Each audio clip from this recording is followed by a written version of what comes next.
here's that second down play that they didn't get in. And I got to tell you, I felt like they got a terrible spot, and then it was not reviewed. I mean,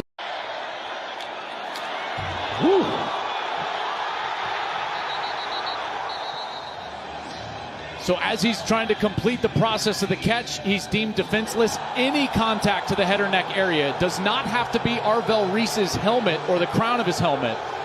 Any part of his body forcibly contacts with the head or neck area is a targeting by the rule. They just get it off. Milroe trying to create in the move, launches to the end zone for Williams. Touchdown! He got a foot down somehow, some way. He did. And Alabama is alive because of an incredible play on the move by Milroe. There is a marker. Same crew there that was doing the Georgia-Texas game. We're wondering what the delay was. Yeah, here we are down at the bottom. And again, no flag yet. No flag. And then it comes in late. And the Tulane sideline is stunned. Yeah, that's a big call right there where it looks like Dante Fleming's just trying to get a release. And well, it's close. Yeah, there was a launch there. And maybe a lead with the head too. Yeah, probably fortunate there wasn't a flag for them to at least have a look. I don't think you're wrong, Reese. I misspoke. That's definitely worth looking at. You're right. There's a launch. There's contact to the head and neck area. Previous play is under further review for potential targeting foul. And here we go. And now they'll check him out. Have a look at it. What do you think here, Brock?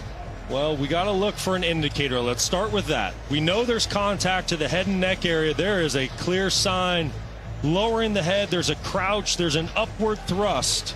And remember, Mendoza not a defenseless player here. Correct. Because he's just a ball carrier. Correct. Yeah.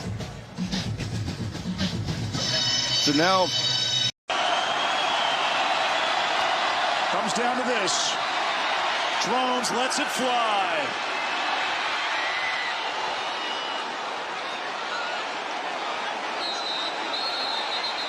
They're sorting through the carnage.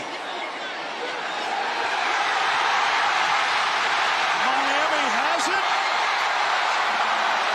Virginia Tech has it. How do you like that? Virginia Tech. They roll it a touchdown on the game's final play. Both teams back to the bench. The game is not over. Both teams back to the bench, please. The fans know it. I think they're rolling that Jalen Lane came down with this. And remember, the ruling on the field is a touchdown catch. Boy, it is hard to see who's got the ball and that mass of humanity. He's coming in motion. He's running a slant right in front of the Kansas State transfer, Daniels, and too much contact forces the defensive pass interference and new life for Georgia. Brent Key trying to say the ball was tipped. If the ball was tipped, then the PI can't happen. Contact both ways. Both guys looking at the football.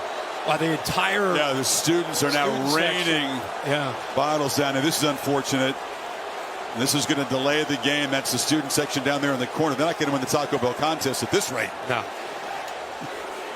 But I tell you, look, these guys have a tough job, especially on these plays on the edge. But calls like that can influence outcomes. Sarkisian down there pleading with them to stop doing that. There are hundreds of water bottles in that end zone. Somebody did it early, and then there was just a whole bunch of copycats. And Sark's all the way over the 10-yard line, telling them to chill out. Doing a good job getting a whole bunch of folks involved in cleaning up the end zone. I mean, that call will be talked about no matter how.